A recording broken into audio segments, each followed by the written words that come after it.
Sir తర్వాత AOB incident sir, Andhra Orissa border. మీరు అసలు కరుసైగతో శాసించారు. అసలు వాళ్ళని అసలు ఆంధ్రప్రదేశ్లో కూడా ప్రవేశించనివ్వకుండానే వాళ్ళని అంతమొందించేటటువంటి ఆపరేషన్ని మీరు చాలా చాకచక్యంతో మీరు నెరవేర్చారు. ఏం జరిగింది సార్? అంటే యాక్చువల్‌గా the whole credit goes to Greyhounds and SIB.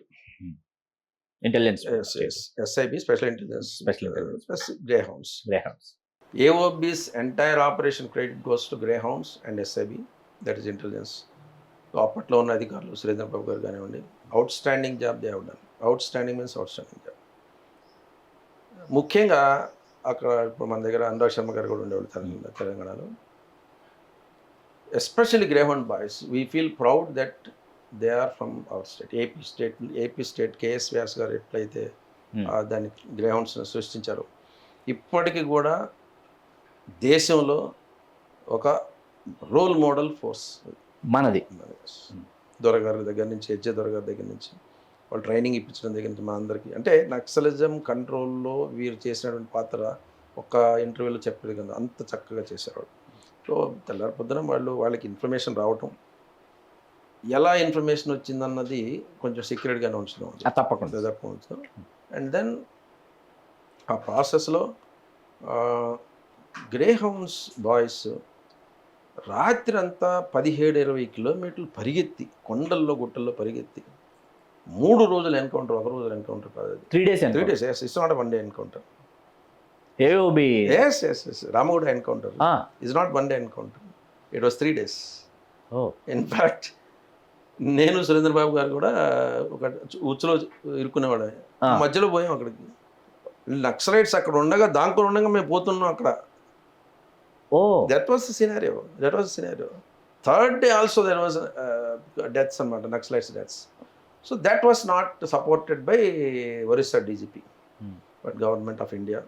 Vijay Kumar garu ఉన్నారు, ఏసీఎఫ్ విజయ్ కుమార్ గారు అనేవారు, మా వీరప్పన్ గారి అప్పుడు సీనియర్ సెక్యూరిటీ అడ్వైజర్గా ఉండేవారు. నేను చెప్పాను, సార్ మా వైపు నుంచి ఏదైనా తప్పు ఉంటే ఐ అపాలజైజ్ అన్కండిషనల్ అంటే, నో సంసారం అని చెప్పి కేమెంట్స్ ప్యాటర్స్ and know what a great work your people have done. In fact దానికి ఎంత బిఫిటింగ్ అంటే, ఆ సంవత్సరం గ్యారంటీ మెడల్స్ ఇస్తారు. దేశంలో 80-90 ఇస్తే 45 ఒక ఆంధ్రప్రదేశ్కి ఇచ్చారు. 90 గ్యారంటీ మెడల్స్ ఎన్నో కంట్రీ మొత్తం ఇస్తే ఒక్క, అంటే మా బ్యాచ్మేట్ ఐబీలో ఉండేవాడు, అరవింద్ కుమార్ అని ఉండేవాడు అబ్బాయి, మా బ్యాచ్మేట్.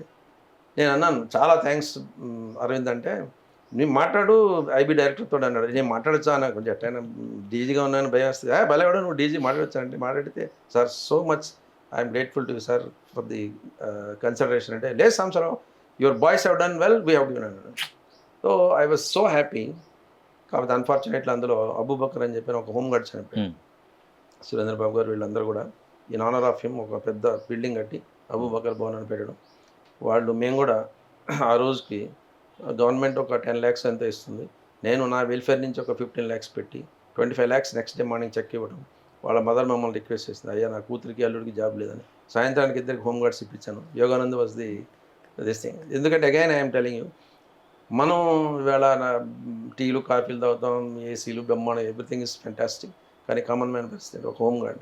వాళ్ళ మదర్ అడిగింది, అయ్యా నా కూతురికి అల్లుడికి ఉద్యోగాలు ఏమంటే, యోగానంద్ గారు అక్కడే ఉన్నారు, విశాఖపట్నం కమిషనర్. సాయంత్రానికి 2 హోమ్ గార్డ్స్ ఇచ్చామని చెప్పాను. అసలు అంత తొందరగా ఎలా? అది కాదు అసలు, క్వశ్చన్ రివర్స్ క్వశ్చన్. ఎలా అసలు తొందరగా ఎందుకు చేయరు? అదే ఎందుకు అంటే, ఇప్పుడు మీరు తొందరగా చేశారు, చాలా మంది అధికారులు ఎందుకు తొందరగా చెయ్యరు అనేది నా ప్రశ్న. కమిట్మెంట్ లేదంటే యాజ్ సింపుల్ యాజ్ వాళ్ళకి. That's it. Who ever it is.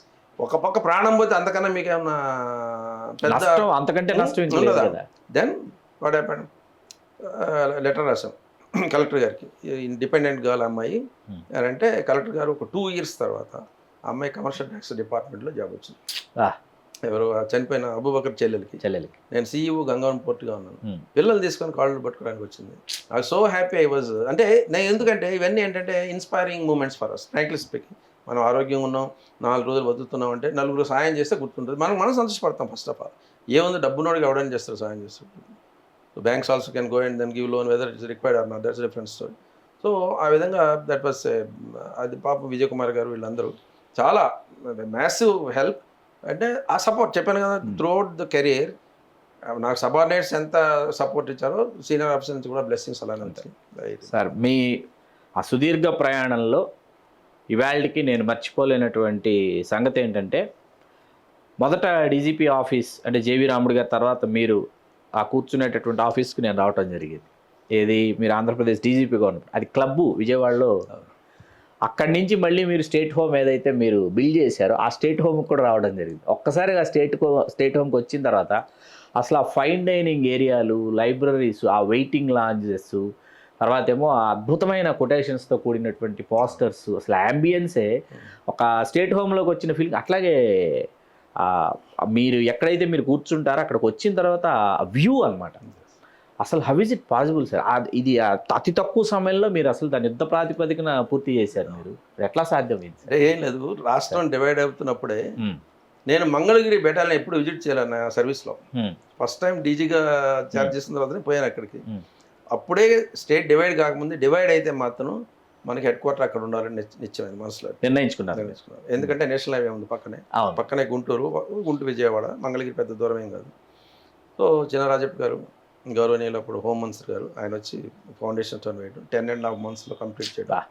దాంట్లో నాకు ఒక గొప్ప వ్యక్తి పేరు చెప్పాలి.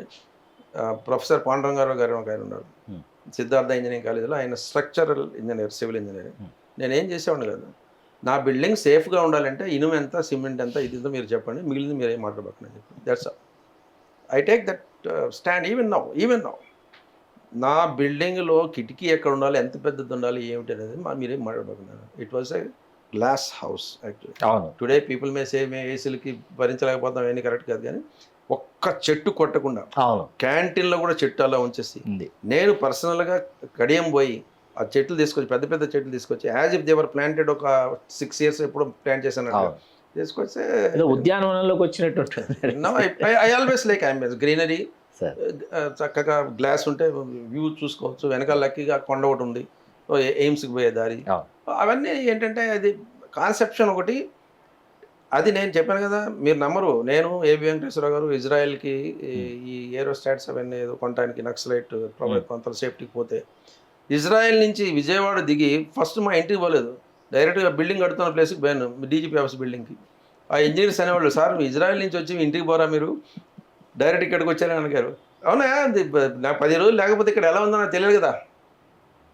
సో చేశారు అన్నీ. అప్పట్లో MOPF అని ఒక ఫండ్ ఉండేది, మోడర్నైజేషన్ ఆఫ్ పోలీస్ ఫోర్స్ అని ఫండ్, సెంట్రల్ గవర్నమెంట్ ఇచ్చేవాళ్ళు. ఇస్తే దాని కింద కన్స్ట్రక్షన్కి ఇచ్చేవాళ్ళు, మొబిలిటీ అంటే వెహికల్స్ కోసం ఇచ్చేవాళ్ళు, అమ్యునిషన్ కోసం ఇచ్చేవాళ్ళు, వెపన్స్ కోసం ఇచ్చేవాళ్ళు, వెపనరీ. సో అవి కొన్ని స్కీమ్స్ ఇప్పుడు డిస్కంటిన్యూ అయినాయి అని విన్నాను. బట్ ఒకటండి, నేను ఇప్పుడు కూడా చెప్తాను, ఈ దేశంలో let me tell you my 3 points. తప్పకుండా సార్. సంపదకి కొరవ లేదు, చేసే మనుషులు ఉన్నారు, కానీ మనం వాళ్ళని దగ్గర రానివ్వండి. సంపదనంతా ఎలా అంటే మనకి మనం దాంట్లోంచి ఏదో ఆశించాలి, కానీ మీరు చేయటం మొదలుపెట్టండి. మీరు కాలేజ్ పూర్ మ్యాన్స్ హౌస్ కానివ్వండి, వాడికి పూర్ మ్యాన్ అనగానే మనకేంటి, ఇంటి పక్కనే చెత్త ఉండాలి, ఇంటి పక్కనే ఈగలు ఎన్ని వాడుతాం, ఇటువంటి ఇంప్రెషన్తో మనం కడతాం. వాడి మైండ్ సెట్ అలా ఉంటుంది. That is how I developed 110 bus stations. ఎందుకు డెవలప్ చేశానంటే, వై షుడ్ హీ ఫీల్. నేను ఒకటే చెప్పాను చంద్రబాబు నాయుడు గారికి, ఇనాగ్రేట్ చేయడానికి వచ్చాము, కొంచెం ఈ spend good time sir. AC తప్పితే my bus stand can beat GMR airport sir అని చెప్పాను. ఒక ఎయిర్ కండిషనింగ్ లేదు కానీ మొత్తం area, otherwise my airport, my bus port can meet GMR airport అని చెప్పాను. అంత అంటే అట్రాక్టివ్గా మంచి స్క్రీన్ పెట్టి, చైనా నుంచి ఇంపోర్ట్ చేసిన LEDs, అదే టైంలో ఏదో వరల్డ్ కప్ మ్యాచ్ జరుగుతుంది. మేము law and order problem bus stand ఉందనుకున్నాం, దేనికంటే అది చూడడానికి వస్తారు జనంలోనే. So basically it was my passion. Pandurangarao garu, professor Pandurangarao garu, he uses to give us. ఫైర్కి ఆయన ఇచ్చారు, RTCకి ఆయన ఇచ్చారు, వారే మొత్తం. అంటే చాలా I did not even pay much, just పాపం ఆయన ప్రొఫెసర్గా ఏదో ఆల్రెడీ అమౌంట్ ఇచ్చేవడం. గ్రేట్ పర్సన్, ఇప్పుడు కూడా I'm in touch with him. ఎందుకంటే మీరు వరకు స్ట్రక్చర్ నాకు ఒకటే ఏంటంటే, నాకు కావాల్సింది అంటే ఇప్పుడు కూడా డైమెన్షన్స్ చెప్తాను. 212/100 ఈజ్ మై దిస్ థింగ్, ఇది మా బిల్డింగ్.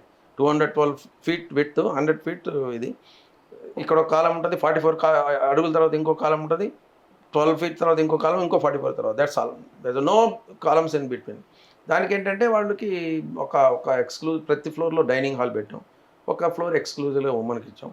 టాయిలెట్స్, డీజీపీ ఆఫీస్లో ఛాంబర్లో టాయిలెట్స్ ఎలా ఉంటాయో ఇవి కూడా అలానే ఉంటాయి. మంచి వాతావరణం, బయట కూడా అవుట్ సైడ్ అంబియన్స్లో కూడా మంచి క్యాంటీన్ లాంటిది పెట్టాం. ఇప్పుడు మరి ఎలా ఉందో ఈ మధ్య పోలేదు అనుకున్నాను. Sir whatever I like to build spaces for everybody. Egalitarian approach. మీరు 100 చెప్పండి. రిచ్ పర్సన్ ఎలా ఉంటాడో నా పక్కన కూర్చొని కూడా let him be also like that.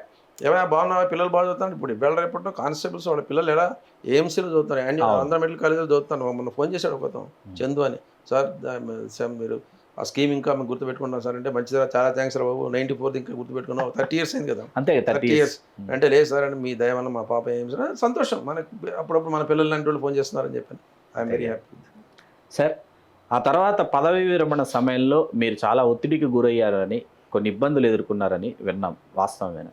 లేదండి, అలా ఏం కాదు. అంటే నేను ఐ ఎక్స్పెక్టెడ్ ఇనీషియల్గా ఏమనంటే ఒక 2 years ఎక్స్టెన్షన్ ఇస్తారని ఆశించారు. ఆశించాను. చెప్పారు కూడా నాకు.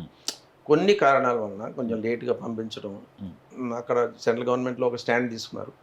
ఈ ఆంధ్ర నుంచి తమిళనాడు నుంచి ఇష్టం వచ్చినట్టు ఎక్స్టెన్షన్లు ఇస్తున్నారు అని చెప్పని మేము ఆ టైం 1 సంవత్సరం ముందు ఉండాలని అట్లా జరిగింది. కానీ నెవర్ ఐ వాస్ ఇన్ఫ్యాక్ట్ అప్పటి ముఖ్యమంత్రి గారు సాంబశివరావు గారు ఒక 3 months ఎక్స్టెన్షన్ తీసుకుంటారంటే, వద్దు సార్ 2 years ఇస్తే తీసుకుంటాను, 3 months వద్దు, కమాండ్ కంట్రోల్ స్ట్రక్చర్ వీకెన్ అవుతుంది సార్ అని చెప్పారు.